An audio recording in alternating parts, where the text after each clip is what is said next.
Everyone, আসসালামু আলাইকুম। প্রতিদিনের মতো আজকেও আমরা বেরিয়ে পড়ি একটি মেলা দেখার উদ্দেশ্যে। যেতে যেতে গ্রাম বাংলার প্রাকৃতিক দৃশ্য যে কাউকে মুগ্ধ করবে।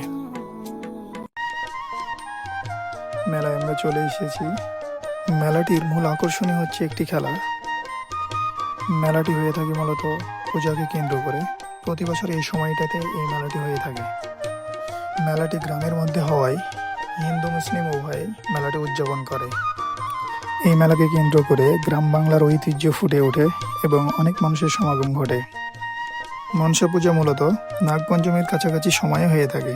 এটি একটি গুরুত্বপূর্ণ হিন্দু উৎসব, যা মূলত সাপের কামড় থেকে সুরক্ষা, উর্বরতা ও সমৃদ্ধির জন্য পালন করা হয়।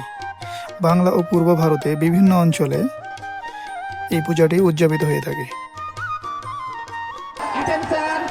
যে খেলাটি দেখার জন্য সবার এত আগ্রহ, সেই খেলাটি ইতিমধ্যে শুরু হয়ে গেছে।